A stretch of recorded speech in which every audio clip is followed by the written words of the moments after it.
ಈ ನಡುವೆ ಭಾರತೀಯ ಸೈನಿಕರ ಯಶಸ್ಸಿಗಾಗಿ ಮಹಾಯಾಗವೊಂದನ್ನು ಮಾಡಲಾಗ್ತಾ ಇದೆ.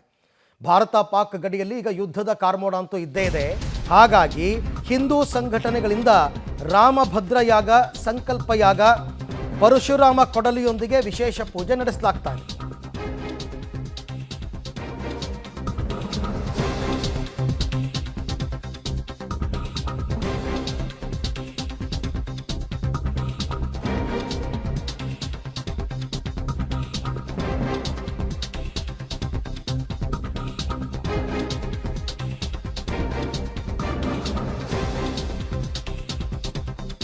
ಭಾರತ ಪಾಕ್ ನಡುವಣ ಯುದ್ಧ ನಡೆಯುವ ಸಂದರ್ಭ ಅಥವಾ ಸನ್ನಿವೇಶ.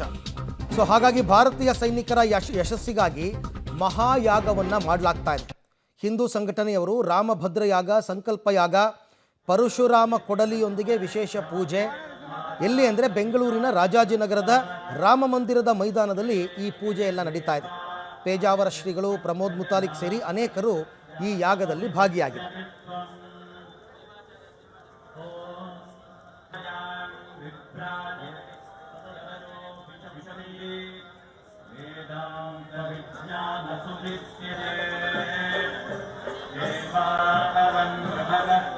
ಅಂತನ್ನುವಂಥದ್ದು ಹೇಳಿದ್ದಾರೆ. ಹಾಗಾಗಿ ಇಲ್ಲಿ ಯಾರನ್ನು ಬಚಾವ್ ಮಾಡ್ತಾ ಇದ್ದೀರಿ? ಯಾರಿಗೋಸ್ಕರ ನಿಮ್ಮ ಹೇಳಿಕೆ? ಮುಸ್ಲಿಮರಿಗೋಸ್ಕರನಾ? ದೇಶದ ಸುರಕ್ಷತೆಯ ಬಗ್ಗೆ ನಿಮಗೆ ಕಾಳಜಿ ಇಲ್ವಾ? ನೀವು ಅದಕ್ಕೇನೆ ಗಾಂಧೀಜಿಯವರು ಕಾಂಗ್ರೆಸ್ ಅನ್ನ ವಿಸರ್ಜನೆ ಮಾಡಿ ಅಂತ ಹೇಳಿದ್ರು. ಈ ರೀತಿಯ ಕಾಂಗ್ರೆಸ್ ಅನ್ನ ದುರುಪಯೋಗ ತಗೊಳ್ತೀರಿ ನೀವು, ದೇಶದ್ರೋಹಿ ಕೆಲಸ ಮಾಡ್ತೀರಿ ನೀವು, ಮುಸ್ಲಿಮರ ತುಷ್ಟೀಕರಣ ಮಾಡ್ತೀರಿ ಅಂತೇಳಿ ಗಾಂಧೀಜಿಯವರಿಗೆ ಅವತ್ತೇ ಗೊತ್ತಿತ್ತು.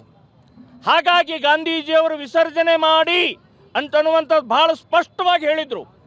ನೀವು ಇವತ್ತು ಅದನ್ನು ಎಷ್ಟು ದುರುಪಯೋಗ ತಗೊಳ್ತಾ ಇದ್ದೀರಿ ಅಂತನ್ನುವಂಥ ಸ್ಪಷ್ಟವಾಗಿ ಗೊತ್ತಾಗುತ್ತೆ.